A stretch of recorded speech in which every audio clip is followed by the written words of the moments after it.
Kisah Para Rasul 23. Beginilah firman Tuhan. Sambil menatap anggota-anggota mahkamah agama, Paulus berkata, "Hai saudara-saudaraku, sampai kepada hari ini aku tetap hidup dengan hati nurani yang murni di hadapan Allah." Tetapi Imam Besar Ananias menyuruh orang-orang yang berdiri dekat Paulus menampar mulut Paulus. Membalas itu, Paulus berkata kepadanya, "Allah akan menampar engkau, hai tembok yang dikapur putih-putih. Engkau duduk di sini untuk menghakimi aku menurut hukum Taurat. Namun engkau melanggar hukum Taurat oleh perintahmu untuk menampar aku." Dan orang-orang yang hadir di situ berkata, "Engkau mengejek Imam Besar Allah." Jawab Paulus, "Hai saudara-saudara, aku tidak tahu bahwa ia adalah imam besar. Memang ada tertulis, janganlah engkau berkata jahat tentang seorang pemimpin bangsamu." Dan karena ia tahu bahwa sebagian dari mereka itu termasuk golongan orang Saduki dan sebagian termasuk golongan orang Farisi, ia berseru dalam mahkamah agama itu, katanya, "Hai saudara-saudaraku, aku adalah orang Farisi, keturunan orang Farisi. Aku dihadapkan ke mahkamah ini karena aku mengharap akan kebangkitan orang mati." Ketika ia berkata demikian, timbullah perpecahan antara orang Farisi dan orang-orang Saduki, dan terbagi-bagilah orang banyak itu, sebab orang-orang Saduki mengatakan bahwa tidak ada kebangkitan dan tidak ada malaikat atau roh. Tetapi orang-orang Farisi mengakui kedua-duanya. Maka terjadilah keributan besar.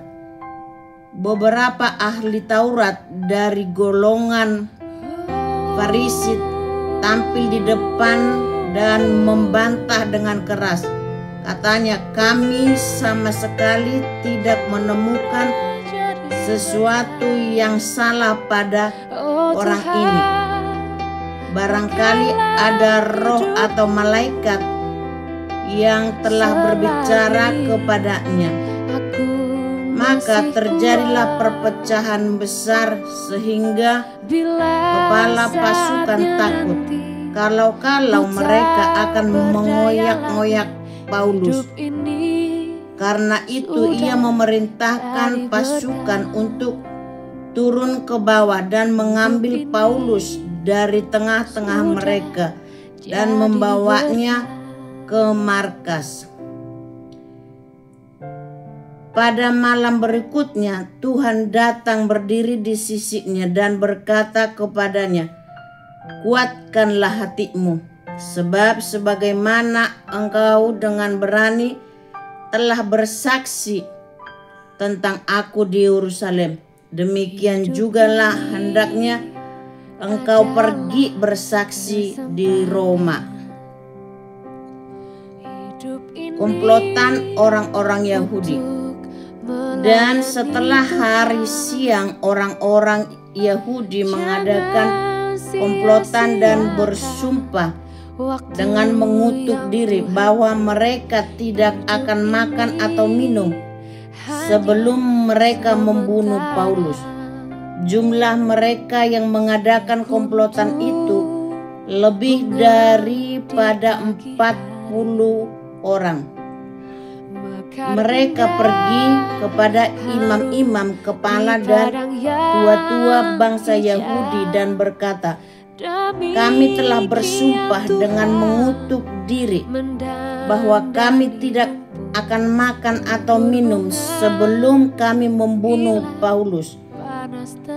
Karena itu hendaklah kamu bersama-sama dengan Mahkamah Agama menganjurkan kepada kepala pasukan supaya ia menghadapkan Paulus lagi kepada kamu, seolah-olah kamu hendak memeriksa perkaranya lebih teliti. Dan sementara itu kami sudah siap sedia untuk membunuh dia sebelum ia sampai kepada kamu. Akan tetapi kemenakan Paulus, anak saudaranya perempuan, mendengar tentang penghadangan itu. Ia datang ke markas dan setelah diizinkan masuk, ia memberitahukannya kepada Paulus. Lalu Paulus memanggil salah seorang perwira dan berkata kepadanya, "Bawalah anak ini kepada kepala pasukan, karena ada sesuatu yang perlu diberitahukannya kepadanya."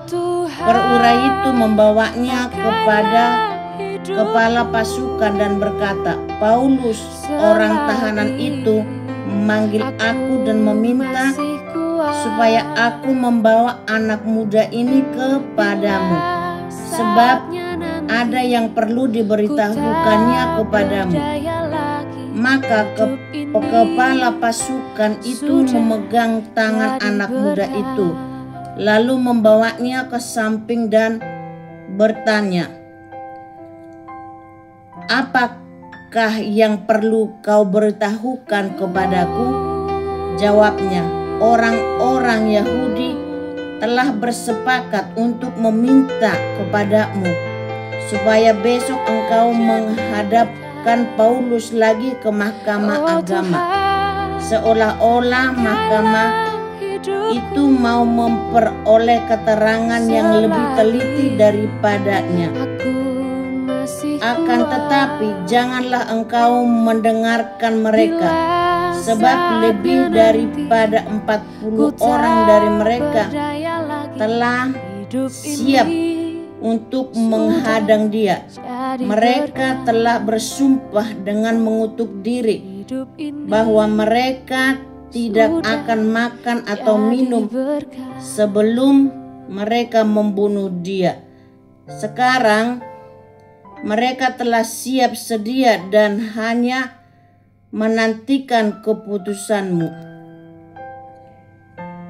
Lalu kepala pasukan menyuruh anak muda itu pulang dan memerintahkan kepadanya, "Jangan katakan kepada siapapun juga bahwa engkau telah memberitahukan hal ini kepadaku."